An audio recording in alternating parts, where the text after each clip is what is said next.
Rain or shine at saka converge, no? So, nagtuloy-tuloy itong win streak ng nakabawi itong converge. Pero dalawang sunod na talo ng rain or shine, no? Again, naging problema rito, ah, ang rain or shine parang nawala yung diskarte sa dulo. Maganda yung start nila no? 11-0 first quarter, kinayod ng converge. At saka itong sinasabi nga ni may nakadepensa dito kay Adrian Nocum. Actually, pag itong si Adrian Nocum ginamit ni Coach Yeng, malaki ang probability na manalo itong rain or shine. Pero nadepensahan ito ni Sonny Winston ng 3 beses na istilan. Tsaka syempre, hindi mo madepensahan itong si Jordan Heading, si Alex Stockton na player of the game, at saka itong si Kevin Racal. So, sino dun yung bibitawan mo?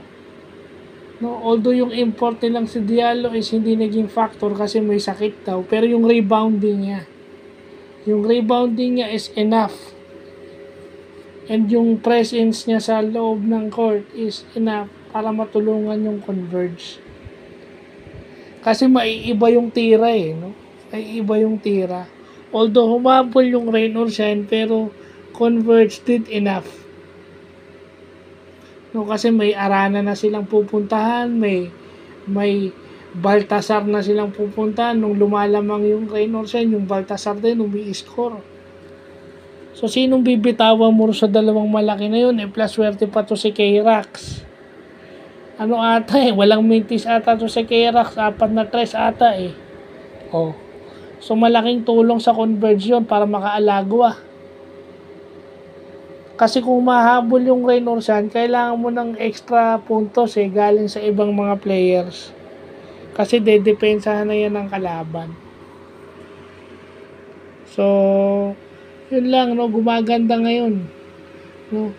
I think yung rain or shine na medyo nawawala lang sila sa wisyo. Na nakakalimutan nila na lumamang sila, dapat alagaan nila. Yun lang yun. No?